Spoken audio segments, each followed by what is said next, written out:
ఐటీలో ఎంట్రీ కావాలా? Trainee software engineer గా అజా కోడింగ్ ట్యూటర్ లో 2 వీక్స్ ట్రయల్ పీరియడ్ లో వెంటనే చేరండి.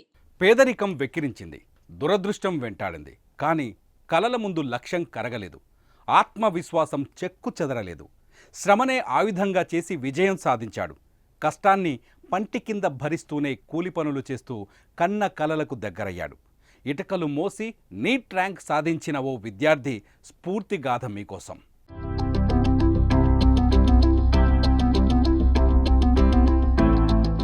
పేదరికం చదువుకు అడ్డు కాకూడదు. పేదరికాన్ని అధిగమించి విజయాలు సాధించిన ఎందరో మహానుభావులు ఇప్పుడు ఉన్నత స్థానాల్లో ఉన్నారు. అలాంటి స్థానం కోసం కష్టపడుతున్న యువకుడి పేరు సర్ఫరాజ్. పశ్చిమ బెంగాల్కు చెందిన 21 ఏళ్ల సర్ఫరాజ్ నీట్ యూజీ పరీక్షలో 720 మార్కులకు గాను 667 స్కోర్ సాధించి మెరిశాడు. సర్ఫరాజ్ సాధించిన ఈ విజయం వెనుక ఎన్నో కష్టాలు, కన్నీళ్లు ఉన్నాయి.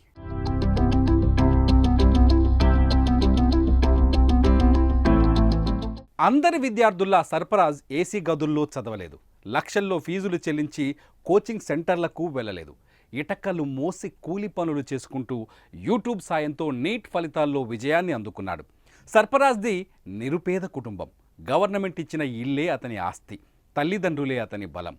చిన్నప్పటి నుంచి విద్యతోనే పేదరికాన్ని జయించాలనే కసి ఈరోజు విజయాన్ని సాధించేలా చేసింది.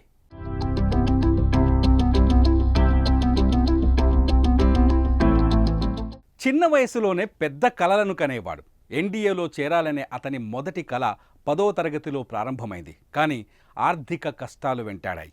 కోచింగ్, పుస్తకాల కోసం డబ్బు లేదు. అయినా సర్ఫరాజ్ మాత్రం వెనకడుగు వేయలేదు. అందుబాటులో ఉన్న అవకాశాలను ఉపయోగించుకుంటూ ఎన్డీఏ లక్ష్యంగా ముందుకు వెళ్ళాడు. పరీక్ష కోసం ప్రిపరేషన్ వీడియోలను చూడటానికి తన ఉపాధ్యాయుడు ఫోన్ తీసుకొని సాధన చేశాడు. మొదటి దశను క్లియర్ చేశాడు. ఇంటర్వ్యూకు 1 నెల ముందు జరిగిన ప్రమాదం చివరి దశకు వెళ్లకుండా చేసింది. ఇలా విధి పగబట్టడంతో ఎన్డీఏ కల నెరవేరలేదు.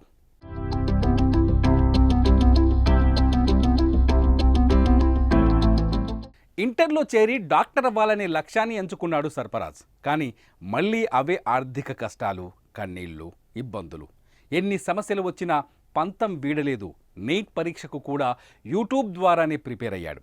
మొదటిసారి డెంటల్ కాలేజీలో సీట్ సంపాదించినప్పటికీ హాస్టల్ సౌకర్యాల కొరత మరియు ఆర్థిక సమస్యలతో చేరలేదు. అయినప్పటికీ అతడి సంకల్పం అలానే ఉంది. మళ్ళీ సాధన మొదలుపెట్టాడు. అయితే మరోవైపు కుటుంబానికి భారం కాకూడదనే ఉద్దేశంతో తండ్రితో పాటు కూలి పనికి వెళ్ళేవాడు.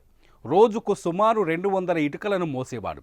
ఒకవైపు కూలి పనులు చేసుకుంటూనే చదువును సాగించాడు. చివరికి నీట్లో 720కి 677 స్కోర్ సాధించి కోల్కతాలోని రతన్ సిర్కార్ మెడికల్ కాలేజీలో సీటు సంపాదించి సత్తా చాటాడు.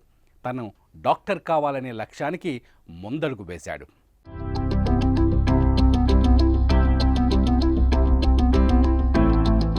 ఫిజిక్స్ వాలా వ్యవస్థాపకుడు అలక్ పాండే ఈ విద్యార్థి విజయాన్ని లోకానికి పరిచయం చేశాడు.